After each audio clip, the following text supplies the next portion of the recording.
इस गल नूं बार-बार स्पष्ट करन तो बाद एक वारी फिर असीं मीडिया दे सामणे इस गल नूं रखना चाहुंदे हां कि जिस नूं एक आज़ाद संस्था वजों लिया जांदा है वो आज़ाद संस्था नहीं है। गोबिंद सिंह जी लौंगोवाल जिन्हां नूं थोड़ा टाइम पहला SGPC दे प्रधान लाया जांदा ते कल ही उन्हां नूं अपनी पोलीटिकल पार्टी श्रोमणी अकाली दल दे विच कोर कमेटी दे मैंबर वजों लिया जांदा। इट मीनस बिल्ली एक बार फिर थैले चों बाहर आ एक बार फिर स्पष्ट कर दिता कि श्रोमणी कमेटी आज़ाद नहीं आ, वो पूरी तरह दे नाल बादल परिवार दे हत्थां दे विच चल रही है। ते इत्थे ना सिर्फ साडे भारत दे संविधान दी उलंघना कीती है, तौहीन कीती है, मैं कह रही हाँ जी बिल्कुल खिच के जड़ा निशाना साडे सिख लोकां दे हिरदियां ते लोकां दीयां फीलिंग्स ते मारिया इस वेले श्रोमणी अकाली दल। अकाली दल पार्टी का संविधान इस गल ते खड़ा 1920 दे विच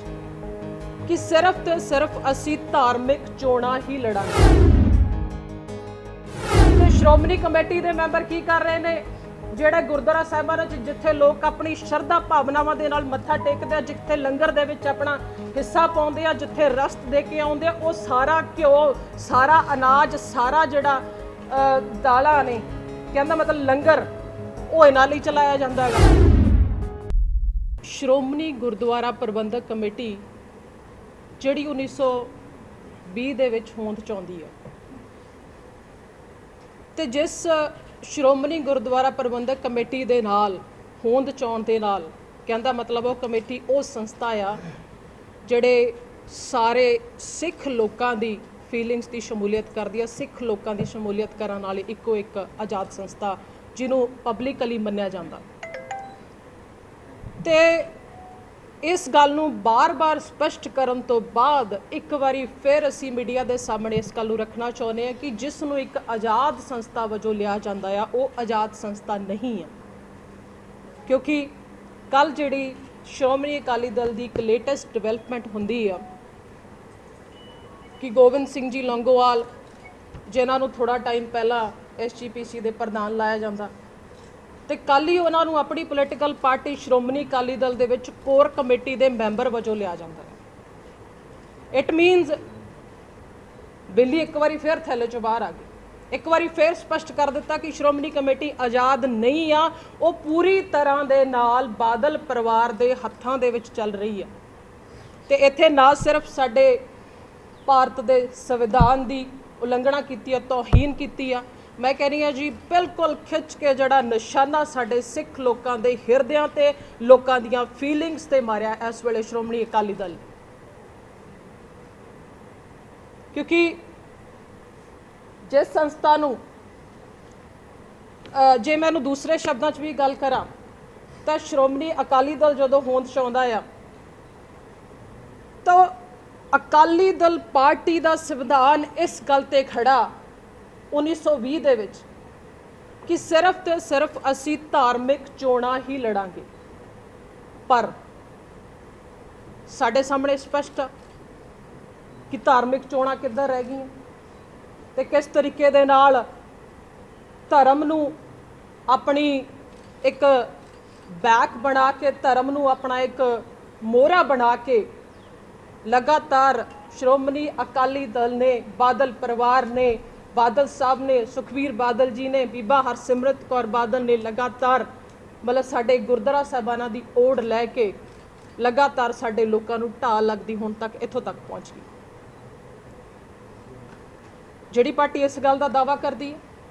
कि असीं तां कल्लियां धार्मिक चोणां लड़ांगे, कि साडा कोई सियासीकरण नहीं होगा, कि असीं सियासत वालियां चोणां असीं कोई पार्टिसिपेट नहीं करांगे, तो दूजे पासे साडा आज़ाद भारत का संविधान इस गल ते खड़ा है कि जिहड़ी अपने आप नूं एक धार्मिक पार्टी कहाउंदी आ ते उन्हां नूं कोई राइट नहीं हैगा वो इत्थे सियासी चोणां दे विच पार्टिसिपेट कर सकन। सो अज दी जिहड़ी बेसिकली प्रेस कॉन्फ्रेंस करन दा मेन मकसद यही आ कि पहला तो मेरे ख्याल दे नाल लौंगोवाल साहब नूं अस्तीफा दे देना चाहिदा आ, क्योंकि जे वो सचमुच एक सिख लोगों की शमूलीयत करते हैं उस आज़ाद अपने आप दे विच कहाउण वाली श्रोमणी गुरुद्वारा प्रबंधक कमेटी ऑर्गेनाइजेशन की प्रधानगी नूं रखना चाहुंदे आ। दूसरे पासे बादल साहब, सुखबीर बादल जी ते बीबा हरसिमरत कौर बादल इस गल का स्पष्टीकरण दे देन, क्लीयर कर देन कि उन्हां दी पार्टी धार्मिक पार्टी आ श्रोमणी अकाली दल जां टोटली धर्म निरपक्ष। तीसरा, मैं इलैक्शन कमिशन नूं भी इस गल की गुजारिश करूँगी कि मेरे ख्याल नाल हुण एक्शन बनदा आ कि श्रोमणी अकाली दल मानता खत्म करन दा टाइम आ गया। श्रोमणी अकाली दल नूं सियासी जिहड़ी पार्टी अपने आप नूं कहाउंदी आ ओहदी मानता रद्द करन दा टाइम आ गया। नहीं तो बादल साहब, हरसिमरत कौर बादल जी इस मीडिया के अगे आके स्पष्टीकरण देण जिहड़े लंबे समय तो इस धर्म नूं अपना सारा ताना बाना बना के लोकां दीयां फीलिंग्स दे नाल बार बार खिलवाड़ करदे आ रहे। बहुत सारियां इहदियां एग्जाम्पल्स ने, बहुत सारियां इहदियां इहो जिहियां एग्जाम्पल्स ने। इत्थों तक भी आ कि मैनू याद आ जो 2014 की इलैक्शन होंदी है तलवंडी साबो ते, उस बाय इलैक्शन दे विच जिन्ने अकाली दल के MLA साहबान ने वो सारे दा सारे MLA साहबानां नूं सरां दे विच रहण लई जगह मिलती है। अच्छा, बाय इलैक्शन का टाइम चल रहा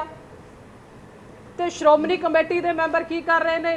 ਜਿਹੜੇ ਗੁਰਦੁਆਰਾ ਸਾਹਿਬਾਨਾਂ 'ਚ जिथे लोग अपनी शरधा भावनावां दे नाल मत्था टेकदे, जिथे लंगर दे विच अपना हिस्सा पाउंदे आ, जिथे रस्त दे के आउंदे आ, वो सारा घ्यो, सारा अनाज, सारा जिहड़ा दालां ने कहंदा मतलब लंगर वो इन्हां लई चलाया जांदा हैगा। सो यही नहीं, इस तो भी मैनूं ये गल करदिआं, हालांकि मैं नहीं चाहुंदी क्योंकि वो जो इस दुनिया तो चले जाते हैं कि असीं उन्हां दी गल नूं फरोलीए, मैं वो गल नहीं करना चाहती, पर मजबूरी है मैनूं करनी पै रही है कि मनप्रीत बादल जी विधान सभा च खड़ के आप स्पष्ट करते हैं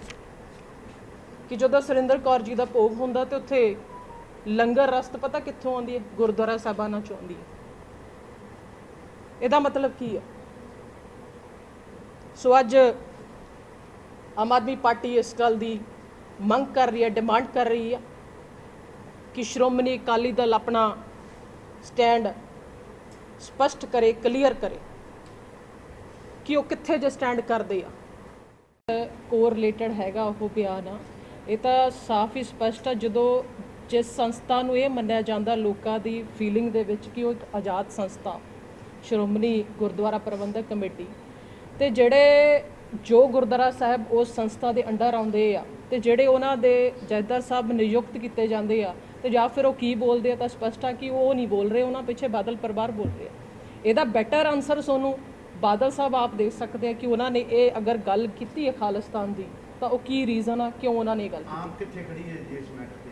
आप वन्यू की मंग है कि ये गलत है या सही है? देखो, असी एक संविधानिक पोस्ट ते हैगे हैं कि कोई इहो जी गल करिए कि साडे देश दा जिहड़ी एक पीस शांति भंग होवे, ये मतलब ही नहीं बनता। पर जिहड़ा गल ज्ञानी हरप्रीत सिंह होरां ने कीती है ਉਹਦਾ स्पष्टीकरण ਤਾਂ ਬਾਦਲ ਸਾਹਿਬ ਆਪ ਦੇ ਸਕਦੇ ਨੇ। नहीं गल प्रोफेसर साहब ਤੁਸੀਂ ਇੱਕ ਗੱਲ ਕਰਦੇ ਹੋ ਉਹਨਾਂ ਨੂੰ ਕੋਰ ਕਮੇਟੀ ਦਾ ਮੈਂਬਰ ਬਣਾਤਾ ਕਿ ਉਹ ਸਿਆਸੀਕਰਨ ਕਰਤਾ, ਦੂਜੇ ਪਾਸੇ ਉਹਨਾਂ ਦਾ ਐਡਾ ਵੱਡਾ ਬਿਆਨ ਆਉਂਦਾ ਹੈ, ਉਸ ਤੇ ਫਿਰ ਪਾਰਟੀ ਦਾ ਸਟੈਂਡ ਵੀ ਕਲੀਅਰ ਹੋਣਾ ਚਾਹੀਦਾ ਕਿ ਉਹ ਗਲਤ ਹੈ ਜਾਂ ਸਹੀ ਹੈ। ਤੁਸੀਂ ਉਹਦੀ ਨਿਖੇਧੀ ਕਰਦੇ ਹੋ ਜਾਂ ਉਹਦੇ ਹੱਕ 'ਚ ਖੜੇ ਹੋ? ਮੈਂ ਤਾਂ ਉਹ ਤਾਂ ਆਬਵੀਅਸ ਜੀ ਗੱਲ ਆ ਕਿ ਅਸੀਂ ਜਿਹੜੀ ਇੱਕ ਦੇਸ਼ ਦੇ ਵਿੱਚ ਸ਼ਾਂਤੀ ਤੋੜਨ ਦੀ ਗੱਲ ਆਉਂਦੀ ਆ, आम आदमी पार्टी एक सैकुलर पार्टी आ, धर्मां दा सत्कार करना साडा फर्ज आ। पर जे कोई आखे कि असी धर्म की राजनीति करते हैं, असी तो कोहां दूर। असी नहीं चाहते कि साडे देश दे विच कोई इत्थे लोकां दा जिहड़ा पीस बनिया होया वो टुटे, लोकां दे विच वंडियां पाउण, नहीं, कदे भी नहीं। बिल्कुल शांति विरोधी है जी। मेरा इस नाल रिलेटेड सवाल है पार्टिकुलर प्रोफेसर बलजिंदर कौर जिस दे परिवार ने इस फौज नूं लैके शहीदियां भी दित्तियां, तुहाडे परिवार दे विचों मतलब कि हुण तक इलाके दे लोग कहंदे आ रहे कि शहीद भी होए। की मेरा पर्सनल सवाल है बलजिंदर कौर नूं, बलजिंदर कौर तुसीं चाहुंदे हो कि खालिस्तान जे मिलदा है तां लै लेना चाहीदा है? मेरे परिवार ने हज़ारां लोग शहीद होए, मेरे परिवार ने बिल्कुल शहादतां दित्तियां ने, इहदे च कोई दो रावां नहीं हैगियां। पर ਮੈਂ ਜੇ ਇਸ ਗੱਲ ਨੂੰ ਕਲੀਅਰ ਕਰਾਂ ਤਾਂ ਉਸ ਵੇਲੇ ਮੇਰੀ ਉਮਰ ਬਹੁਤ ਛੋਟੀ ਸੀ, ਠੀਕ ਹੈ, ਬਿਲੋਂਗ ਕਰਦੀ ਹਾਂ, ਇਹਦੇ 'ਚ ਮੇਰਾ ਤਾਂ ਕੋਈ ਕਸੂਰ ਨਹੀਂ। ਨਹੀਂ ਇਸ ਚੀਜ਼ ਕਿ ਤੁਸੀਂ ਮੈਂ ਇਹ ਕਹਿਣਾ ਗੱਲ ਕਿ ਖਾਲਿਸਤਾਨ ਦੀ ਜਿਹੜੀ ਉਹਨਾਂ ਨੇ ਮੰਗ ਕੀਤੀ ਹੈ, ਜਿਵੇਂ ਉਹਨੇ ਮੇਰੇ ਸਾਥੀ ਨੇ ਪੁੱਛਿਆ ਹੈ, ਉਹ ਗਲਤ ਕੀਤੀ ਮੈਨੂੰ ਪੁਆਇੰਟ ਤੇ ਆਉਣ ਦਿਓ ਨਾ। ਉਸ ਪਰਿਵਾਰ ਨੂੰ ਬਿਲੋਂਗ ਕਰਦੀ ਹਾਂ ਜਿਹਦੇ 'ਚ ਰੱਬ ਦੀ ਮਰਜ਼ੀ ਸੀ, ਮੇਰਾ ਕੋਈ ਕਸੂਰ ਨਹੀਂ।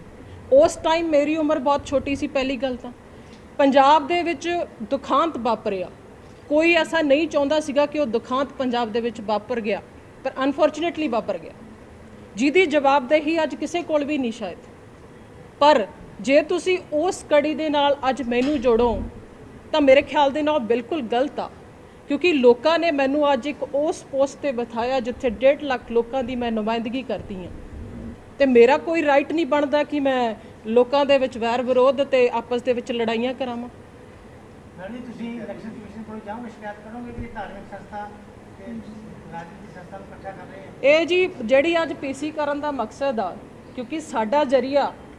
ਤੁਸੀਂ ਸਾਰੇ ਮੀਡੀਆ ਹੋ, ਤੁਹਾਡੇ ਜਰੀਏ ਅਸੀਂ ਇਸ ਆਵਾਜ਼ ਨੂੰ ਪਹਿਲਾਂ ਪਹੁੰਚਾਉਣਾ ਚਾਹਾਂਗੇ। ਸੋ ਨੈਕਸਟ ਦੇਖਦੇ ਹਾਂ ਕੀ ਪਾਰਟੀ ਦੀ ਰਣਨੀਤੀ ਰਹੂ।